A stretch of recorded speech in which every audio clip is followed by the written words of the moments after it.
the endurance race boat Spirit of America. 46 feet of Kevlar carbon fiber blasting through the water with 3 massive Caterpillar turbo diesels, producing a thunderous 2,400 horsepower. With its triple twin-disc Arneson surface drives, sophisticated electronics, and 900-gallon fuel capacity, it is capable of sustained speeds over 80 miles an hour. Its crew is 4 potent powerboat veterans. Driver Steve Kildall has been a successful offshore racer since 1985. System specialist Kevin Brown is another seasoned racer. Crew chief and navigator Rich Quant engineered and assembled the Spirit of America. Throttle man and captain Harry Allen Jr., who has been involved in powerboat racing since the mid-60s, is the boat's owner. He is also the man who had the dream of one of the most fearsome vessels ever launched. The speeds we're running today is you don't prepare, you react. The challenge for the Spirit of America team is to navigate from Miami to Nassau in the Bahamas and back, over 362 miles, and do it faster than it has ever been done before.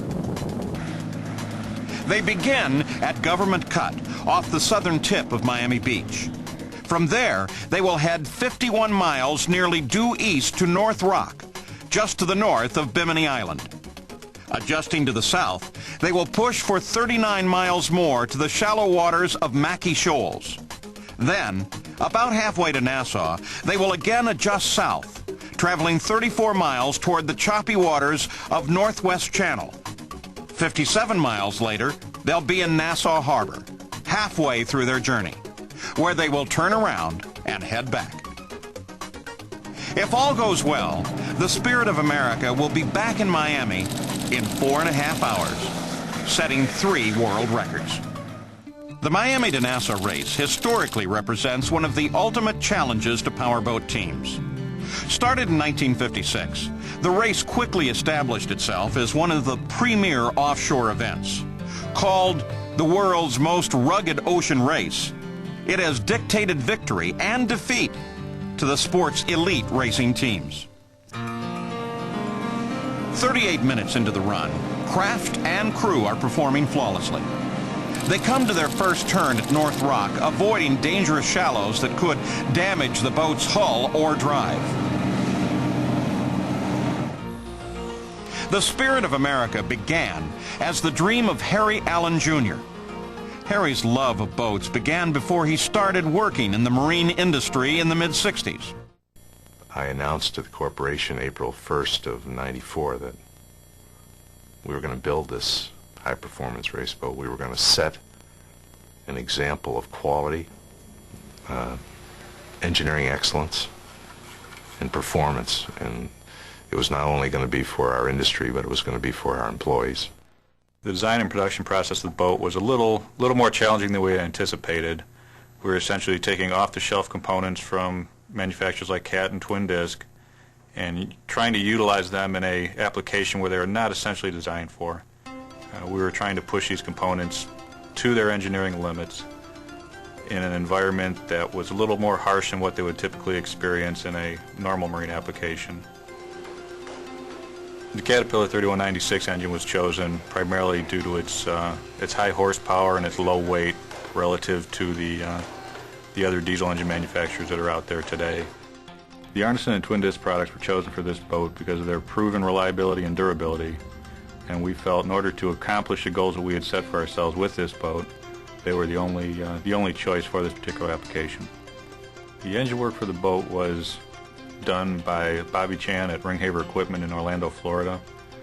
And Ringhaver is the Caterpillar dealer for Central Florida.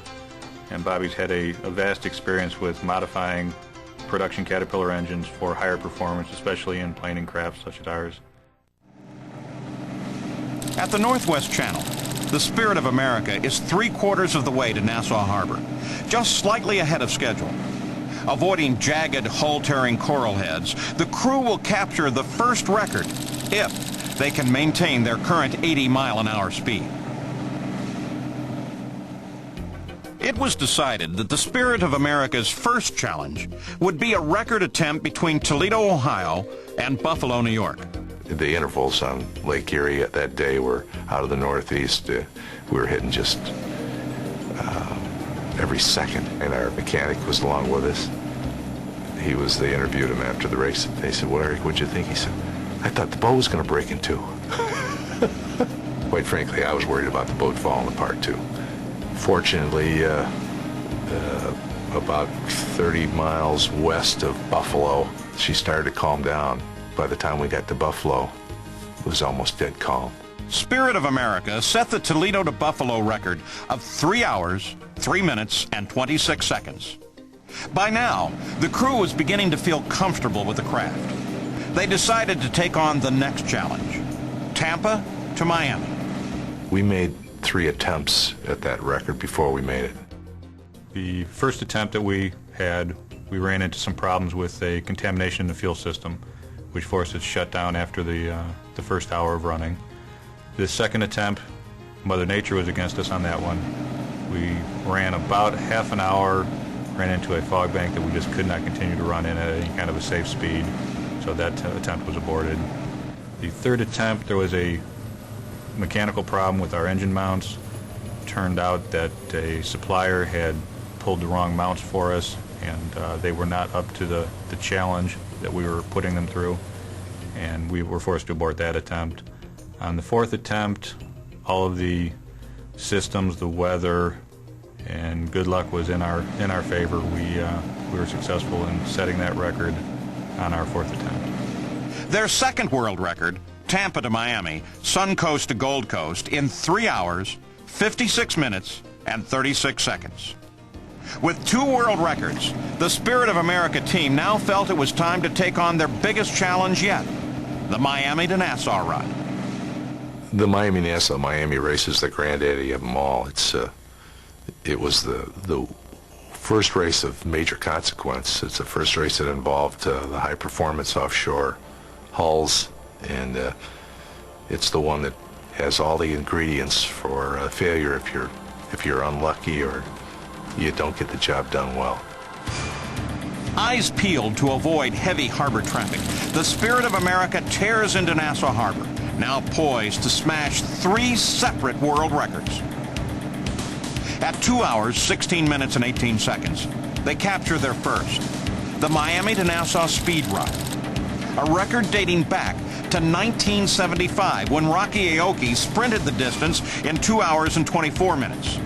When we made the turn, Kevin said we got it in the bag, because he had a timer going. He said, we got 1 in the pocket, let's get 2 more. And that just invigorated everybody, kind of gets you charged up for, taking the beating going back. As they turn around, the return leg lies ahead, Nassau to Miami, a record held by powerboat legend Tom Gentry. And if the Spirit of America can beat Gentry's record, the round-trip speed record is theirs too. Near Mackey Shoals, the team is way ahead of schedule. Now, on the last leg of the run, the big question is, will the boat and crew hold together? The Spirit of America represents the latest in a long line of cutting-edge race boats, all designed to carve ferocious ocean waves at breakneck speeds. As an endurance racer, Spirit of America is built to withstand this destructive punishment, hour upon hour. I guess I could compare it to being on a toboggan and going over the moguls. So we feel it coming up and coming down, only a lot of moguls. Electronics don't have a long life in this boat. There are some of the navigation equipment that we use that has held up very well. Our GPS, our radar, those pieces of equipment are designed for the application, or at least designed for the punishment where they're putting them through. But things like computers, we have gone through 4 computers on the boat because they just have not been able to hold up yet to the kind of punishment that we're putting them through, and they probably were not designed for. After 4 hours, 32 minutes and 12 seconds, more than 45 minutes faster than the previous record, the weary Spirit of America team powers into Government Cut, shattering 3 world records. Miami to Nassau, 2 hours, 16 minutes, 18 seconds. Nassau to Miami, 2 hours, 15 minutes, 54 seconds. Miami to Nassau. At that time, someday in my lifetime, I'm going to be the fastest guy to Nassau and back.